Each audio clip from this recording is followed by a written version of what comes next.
we when we think about all this stuff and how it affects stars, right? We at least plan leaders are really close to which stars measures exist now on the Part D side, the PQA.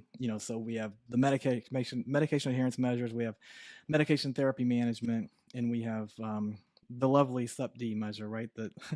That is undergoing some change. But I want to like look forward, right? So plans are close to those measures; they understand those in and out. Um, and when these final rate announcements and final rules come out, they pay attention to those, of course, and try to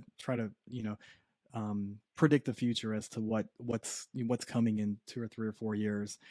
But in between there are measures on the display page right now. Some of them that have already been through rulemaking and are maybe ready to be a stars measure, you know, this year, right? But can you guys talk about provide any insight there on, I know there are opioid measures on the display page. There are polypharmacy measures on the display page. I think there are a handful of them, right, between the two categories.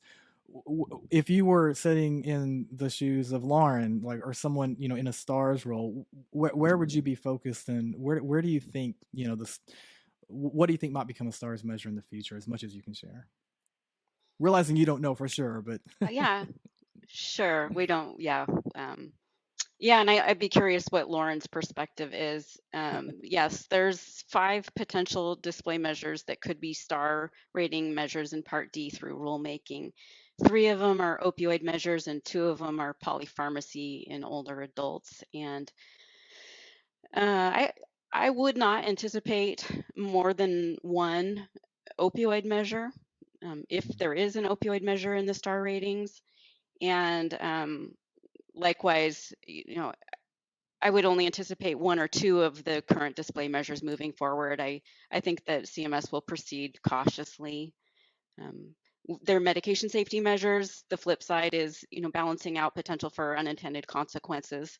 So I think one of the important things to do will be to look at the stratified rates of those measures along with the star measures to see beyond average measure rates, what populations, subpopulations are falling through the cracks and where can you drive improvement there?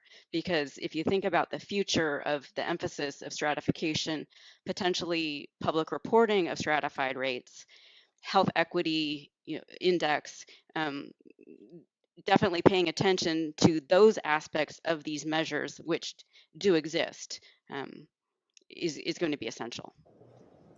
And Lauren, I'm I curious your think perspective. we have very similar perspectives, Lisa, relative to the potential of an addition. While 5 sit there, they have been there for a period of time. And even after high risk medications was removed, and I think we all expected 1 to kind of quickly join soon after based upon some initial language, or just around the fact that there really isn't a measure kind of that area right now that sits within stars.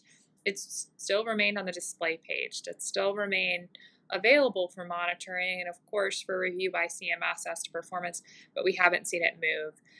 But again, if I had to kind of follow the same guess as you, I would probably guess 1 of each at best case scenario, but still uncertain at this point. I mean, even the kind of final announcement and everything did not indicate a move of either one of the 2 of them. And we would have kind of expected that if we were going to see it in the very, very near future.